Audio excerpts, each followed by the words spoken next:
ਲਿਖਿਆ ਹੈ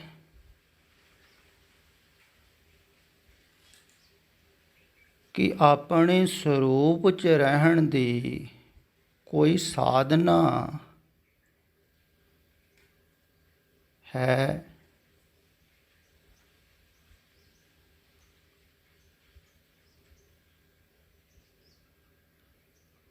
ਕਿ ਦੁਬਾਰਾ ਮਨ ਹਉਮੈ ਭਾਵ ਪੈਦਾ ਕਰ ਸਕਦਾ।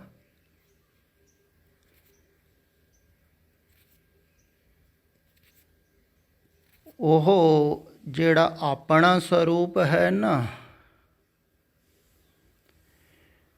ਉਹਦੇ ਵਿੱਚ ਜਦੋਂ ਕੋਈ ਪਹੁੰਚ ਜਾਂਦਾ ਹੈ, ਉਦੋਂ ਸਾਰੇ ਹੀ ਸਰੂਪ ਛੁੱਟ ਜਾਂਦੇ ਹਨ।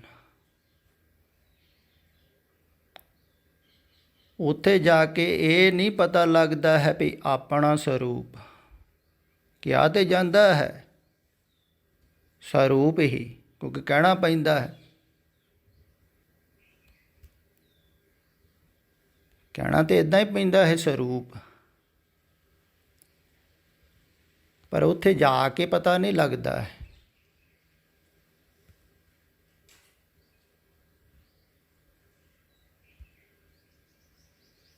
ਵੀ ਇਹ ਆਪਣਾ ਹੈ ਕਿ ਜੇ ਇਹ ਪਰਾਇਆ ਹੈ।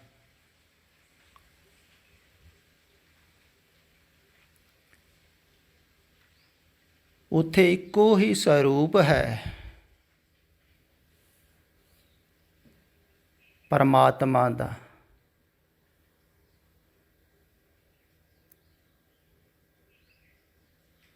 ਪਰ ਪਰਮਾਤਮਾ ਦਾ ਤੇ ਕੋਈ ਸਰੂਪ ਨਹੀਂ ਹੈ, ਰੂਪ ਹੈ, ਅਨੂਪ ਹੈ।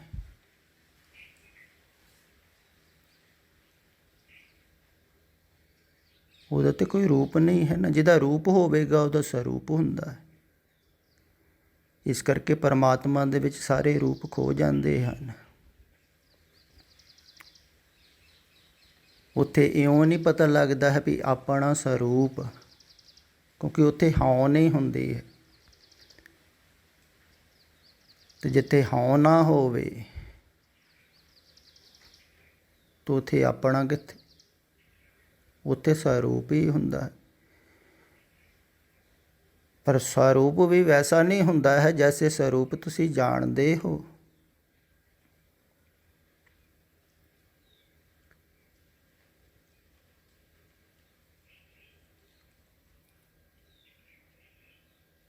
ਫਿਰ ਉਸ ਸਰੂਪ ਨੂੰ ਜਾਣ ਕੇ ਵੀ ਬਿਆਨ ਨਹੀਂ ਕੀਤਾ ਜਾ ਸਕਦਾ। ਪਰਮਾਤਮਾ ਦੇ ਸਰੂਪ ਨੂੰ ਕੋਈ ਦੱਸ ਨਹੀਂ ਸਕਦਾ ਕੈਸਾ ਸਰੂਪ ਹੈ ਉਹਦਾ।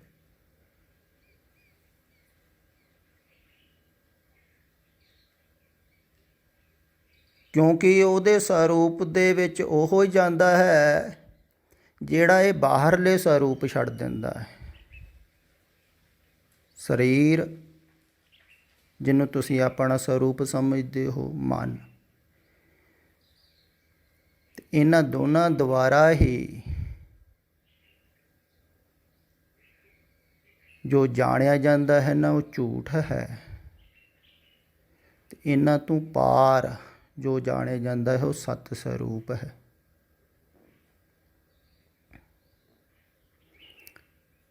ਪਰ ਦੱਸਿਆ ਜਾਂਦਾ ਹੈ ਸਰੀਰ ਦੁਆਰਾ।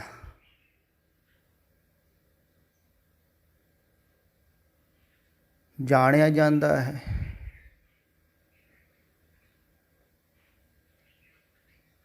ਸਰੀਰ ਤੋਂ ਪਾਰ, ਬੁੱਧੀ ਤੋਂ ਪਾਰ। ਪਰ ਜਦੋਂ ਦੱਸਿਆ ਜਾਂਦਾ ਹੈ ਉਦੋਂ ਬੁੱਧੀ ਦੁਆਰਾ ਸ਼ਬਦ ਬਣਾਉਣੇ ਪੈਂਦੇ ਆ। ਇਸ ਕਰਕੇ ਉਹਨੂੰ ਦੱਸਿਆ ਜਾ ਨਹੀਂ ਸਕਦਾ ਹੈ, ਕਿਉਂਕਿ ਸ਼ਬਦਾਂ ਦੁਆਰਾ ਵੀ ਬਹੁਤ ਕੁਝ ਖੋ ਜਾਂਦਾ ਹੈ। ਬਹੁਤ ਬਹੁਤ ਕਹਿ ਕੇ ਵੀ ਬਹੁਤ ਕੁਝ ਖੋ ਜਾਂਦਾ ਹੈ। ਵੱਡਾ ਵੱਡਾ ਕਹਿ ਕੇ ਵੀ ਖੋ ਜਾਂਦਾ ਹੈ, ਮਹਾਨ ਕਹਿ ਕੇ। ਫਿਰ ਦੱਸਿਆ ਵੀ ਜਾਂਦਾ ਹੈ, ਬਹੁਤ ਚੇਸ਼ਟਾ ਵੀ ਕੀਤੀ ਜਾਂਦੀ ਹੈ ਵੀ ਵੱਧ ਤੋਂ ਵੱਧ ਦੱਸਿਆ ਜਾਵੇ, ਪਰ ਸੁਣਨ ਵਾਲੇ ਦੀ ਸਮਝ ਵਿੱਚ ਨਹੀਂ ਆ ਸਕਦਾ, ਕਿਉਂਕਿ ਉਹਦੀ ਸਮਝ ਛੋਟੀ ਹੈ। ਤੁਸੀਂ ਸਮਝਣਾ ਚਾਹੁੰਦੇ ਹੋ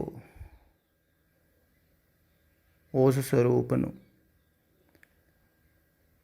ਤਦੇ ਲਿਖਿਆ ਵੀ ਹੈ ਨਾ, ਪਰ ਉਹ ਸਮਝ ਵਿੱਚ ਆ ਨਹੀਂ ਸਕਦਾ।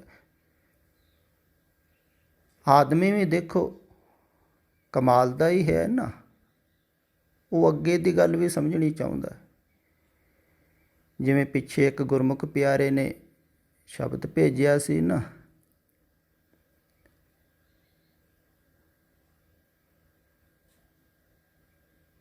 ਅੰਤਰ ਸੁਨੰਗ ਬਾਹਰ ਸੁਨੰਗ ਤਿਰਪਵਨ ਸੁਨ ਮਸਨੰਗ।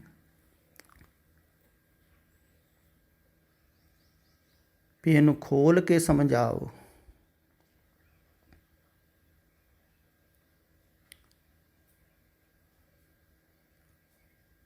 ਤੇ ਸਮਝਾਉਣ ਵਾਲਿਆਂ ਨੇ ਤੇ ਖੋਲ ਕੇ ਸਮਝਾਇਆ ਹੀ ਹੈ।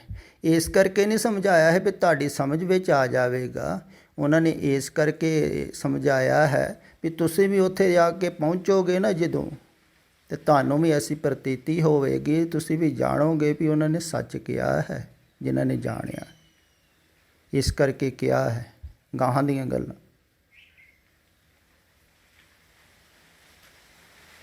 ਉਹ ਜਿਹੜੀ ਅਗਲੀ ਗੱਲ ਹੈ ਨਾ, ਇਸ ਕਰਕੇ ਕਹੀ ਜਾਂਦੀ ਹੈ ਵੀ ਤੁਸੀਂ ਉੱਥੇ ਜਾਓਗੇ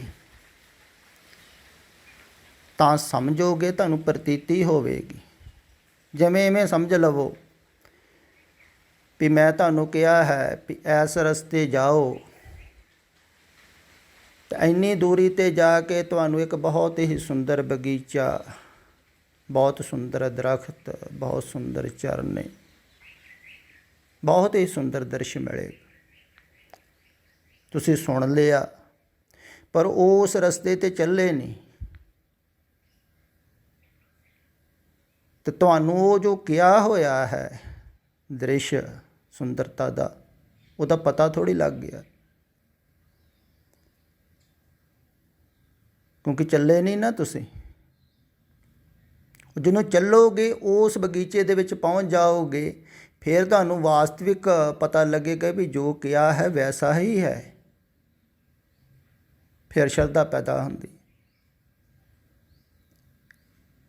ਉੱਥੇ ਜਾ ਕੇ ਹੀ ਪਤਾ ਲੱਗੇਗਾ। ਫਿਰ ਮੈਂ ਕਹਿੰਦਾ ਇਸ ਤੋਂ ਵੀ ਅੱਗੇ ਜਾਓਗੇ, ਹੋਰ ਸੁੰਦਰ ਦ੍ਰਿਸ਼ ਹਨ, ਹੋਰ ਸੁੰਦਰ ਨਜ਼ਾਰੇ ਹਨ। ਤੁਸੀਂ ਕਹੋ ਬਸ ਇਹ ਇੰਨੇ ਹੀ ਹੁੰਦੇ ਹਨ, ਇਹ ਤੋਂ ਵੱਧ ਤਾਂ ਨਜ਼ਾਰੇ ਹੁੰਦੇ ਹੀ ਨਹੀਂ, ਕਦੀ ਦੇਖੇ ਹੀ ਨਹੀਂ। ਜ਼ਿਆਦਾਤਰ ਲੋਕ ਆ ਸੰਸਾਰਿਕ ਖੁਸ਼ੀਆਂ ਨੂੰ ਹੀ ਖੁਸ਼ੀਆਂ ਸਮਝ ਲੈਂਦੇ ਹਨ, ਇੰਨੀਆਂ ਹੁੰਦੀਆਂ ਕਹਿੰਦੇ ਇਸ ਤੋਂ ਵੱਧ ਕਿੱਥੇ ਹੋ ਸਕਦੀ।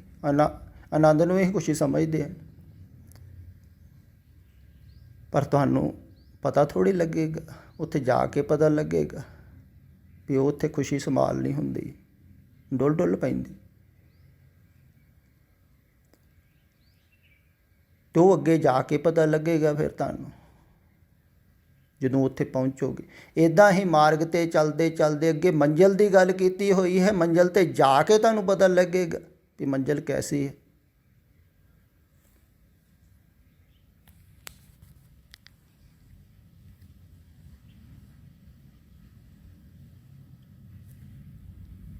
ਸੁਣ 'ਚ ਜਾ ਕੇ ਤੁਹਾਨੂੰ ਪਤਾ ਲੱਗੇਗਾ ਨਾ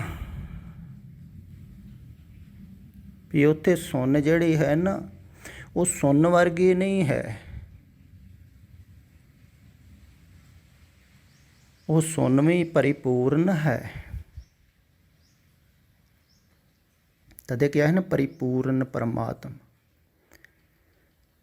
ਸੁਣ ਹੈ ਗਿਆਨੀਆਂ ਦੀ ਭਾਸ਼ਾ।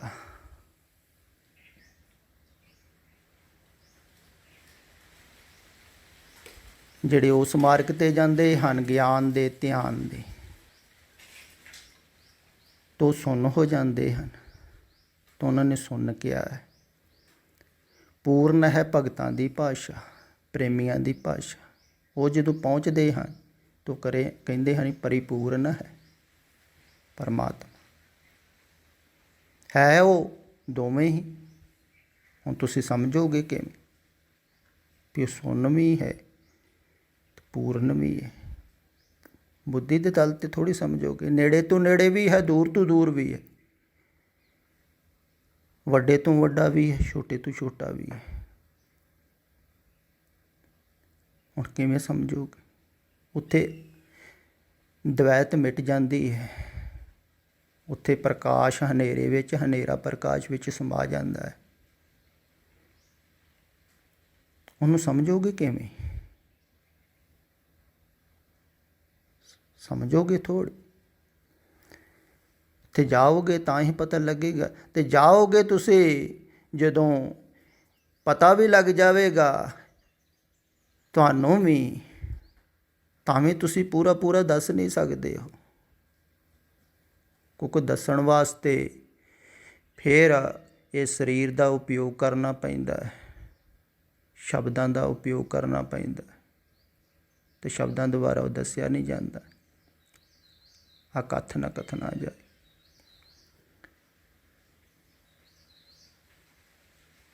ਕਿਉਂਕਿ ਉਹ ਇੰਦਰੀਆਂ ਦੀ ਪਹੁੰਚ ਤੋਂ ਪਰੇ ਹੈ ਨਾ।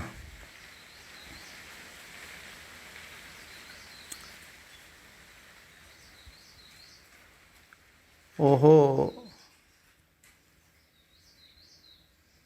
ਇੰਦਰੀਆਂ ਦੀ ਪਹੁੰਚ ਤੋਂ ਪਰੇ ਹੈ।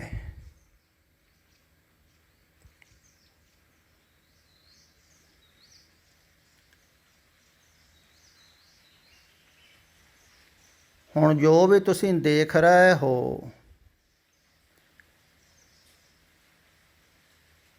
ਉਹ ਸਭ ਬਾਹਰਲੇ ਸਰੂਪ ਹਨ। ਅੱਖਾਂ ਬਾਹਰਲੇ ਸਰੂਪਾਂ ਨੂੰ ਦੇਖਣ ਵਾਸਤੇ ਬਣੀਆਂ ਹਨ।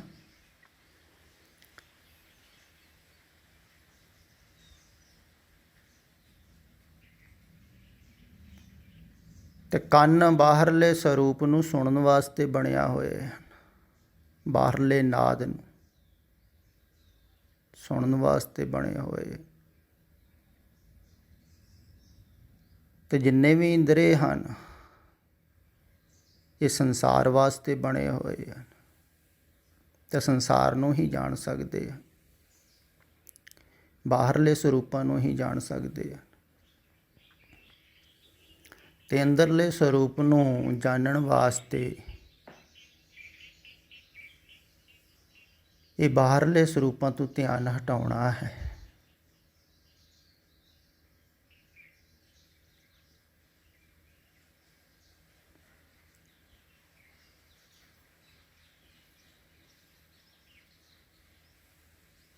ਫਿਰ ਬਾਹਰਲੇ ਸਰੂਪਾਂ ਤੋਂ ਧਿਆਨ ਜਦੋਂ ਹਟ ਗਿਆ ਨਾ,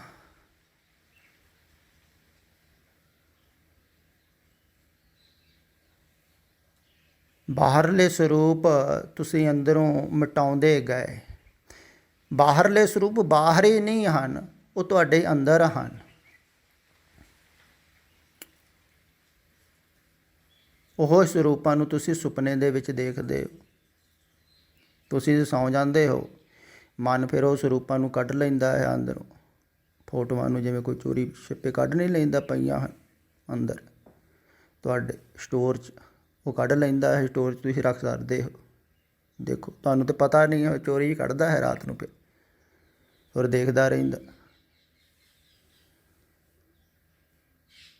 ਤਾਂ ਉਹ ਹੀ ਤਸਵੀਰਾਂ ਹਨ, ਉਹ ਹੀ ਪੜਦਾ ਹੈ, ਬਾਹਰਲੇ ਸਰੂਪਾਂ ਦਾ ਹੀ ਪੜਦਾ ਹੈ। ਬਾਹਰਲੇ ਸਰੂਪਾਂ 'ਚ ਤੁਸੀਂ ਉਲਝ ਗਏ। ਜਿਵੇਂ ਫਿਲਮ ਹੁੰਦੀ ਹੈ ਨਾ ਕੋਈ, ਅਤੇ ਇੱਦਾਂ ਫਿਲਮ 'ਤੇ ਫਿਲਮ ਚੜ੍ਹ ਗਈ, ਬਹੁਤ ਫਿਲਮਾਂ ਇਕੱਠੀਆਂ ਹੋ ਗਈਆਂ। ਤਾਂ ਉਹ ਸਰੂਪ ਜਿਹੜੇ ਅੰਦਰ ਤੁਹਾਡੇ ਬਣੇ ਹੋਏ ਹਨ, ਉਹ ਤਾਂ ਬੇਅੰਤੀ ਹੀ ਹਨ। ਕਿੰਨੇ ਆਕਾਰ ਤੁਸੀਂ ਅੰਦਰ ਬਣਾ ਲਏ, ਕਿੰਨੇ ਸਰੂਪ ਬਣਾ ਲਏ। ਉਹਨਾਂ ਨੂੰ ਅੰਦਰ ਫਿਰ ਪਿਆਰ ਨਾਲ ਰੱਖਦੇ ਹੋ, ਮੇਰਾ ਮੇਰਾ ਕਹਿ ਕੇ। ਜਿਹੜਾ ਮੇਰਾ ਸਰੂਪ ਹੈ, ਮੇਰੇ ਸਰੂਪ ਦੇ ਨਾਲ ਜੁੜਿਆ ਹੋਇਆ ਹੈ, ਉਹਨੂੰ ਇੱਜ਼ਤ ਪਿਆਰ ਨਾਲ ਅੰਦਰ ਰੱਖਦੇ ਹੋ। ਚੰਗਾ ਬੰਦਾ ਹੈ, ਚੰਗਾ ਹੈ, ਆਪਣਾ ਹੈ। ਅਤੇ ਜਿਹੜਾ ਮੇਰੇ ਸਰੂਪ ਦੇ ਨਾਲ ਨਹੀਂ ਜੁੜਿਆ ਹੋਇਆ, ਉਹ ਮਾੜਾ ਹੈ, ਉਹਨੂੰ ਦੂਰ ਦੂਰ ਰੱਖਦੇ। ਅਤੇ ਅੰਦਰ ਦੇਖੋ ਕਿੰਨੇ ਸਰੂਪ ਇਕੱਠੇ ਕੀਤੇ ਹੋਏ ਹਨ। ਇਹ ਸਰੂਪਾਂ ਤੋਂ ਮੁਕਤੀ ਹੋਊਗੀ। ਇਹ ਸਰੂਪ ਤੁਹਾਡੇ ਨਹੀਂ ਹਨ। ਨਾ ਸਰੀਰ ਤੁਹਾਡਾ ਹੈ, ਨਾ ਮਨ ਤੁਹਾਡਾ ਹੈ। ਜੋ ਤੁਸੀਂ ਆਪਣੇ ਆਪ ਨੂੰ ਸਮਝ ਰਹੇ ਹੋ ਨਾ, ਸਿੱਖ ਜਾਂ ਹਿੰਦੂ ਜਾਂ ਮੁਸਲਮਾਨ, ਇਹ ਤੁਸੀਂ ਥੋੜ੍ਹੀ ਹੋ। ਇਹ ਤੁਹਾਨੂੰ ਸਿਰਫ ਸਿਖਾਇਆ ਹੋਇਆ ਹੈ। ਸਿਖਾਏ ਹੋਏ ਨੂੰ ਤੁਸੀਂ ਸੱਚ ਸਮਝ ਲਿਆ ਕਿ ਮੈਂ ਸਿੱਖ ਹਾਂ, ਅਤੇ ਸਿੱਖ ਦੇ ਹਿਸਾਬ ਨਾਲ ਸੋਚਣਾ ਸ਼ੁਰੂ ਕਰ ਦਿੱਤਾ। ਅਤੇ ਅੰਦਰਲਾ ਸਰੂਪ ਕੋਈ ਸਿੱਖ ਹਿੰਦੂ ਥੋੜ੍ਹੀ ਹੈ। ਪਰਮਾਤਮਾ ਕੋਈ ਹਿੰਦੂ ਸਿੱਖ ਈਸਾਈ ਥੋੜ੍ਹੀ ਹੈ। ਉਹ ਤਾਂ ਨਿਰਦੋਸ਼ ਸਰੂਪ ਹੈ, ਨਿਰਗੁਣ ਸਰੂਪ ਹੈ। ਅਤੇ ਇਹਨਾਂ ਸਰੂਪਾਂ ਨੂੰ ਬਾਹਰਲਿਆਂ ਨੂੰ ਛੱਡੋਗੇ ਤਾਂ ਹੀ ਇਹਨਾਂ ਫਿਰ ਸਰੀਰ ਦੇ ਸਰੂਪ ਨਾਲੋਂ ਧਿਆਨ ਹਟਾਉਣਾ ਸਿਖਾਲਾ ਹੈ। ਜਿਹੜਾ ਅੰਦਰ ਤੁਸੀਂ ਨਿਰਮਿਤ ਕਰ ਲੈਂਦੇ ਹੋ ਨਾ ਸਰੂਪ, ਫਿਰ ਧਾਰਮਿਕ ਸਰੂਪ ਨਿਰਮਿਤ ਕੀਤਾ ਹੋਵੇ ਚੰਗੀ ਤਰ੍ਹਾਂ, ਮੈਂ ਧਾਰਮਿਕ ਹਾਂ, ਸਿੱਖ ਹਾਂ, ਜੇ ਹਾਂ ਉਹ ਛੱਡਣਾ ਹੋਰ ਵੀ ਔਖਾ, ਹੋਰ ਵੀ ਔਖਾ, ਹੋਰ ਵੀ ਔਖਾ।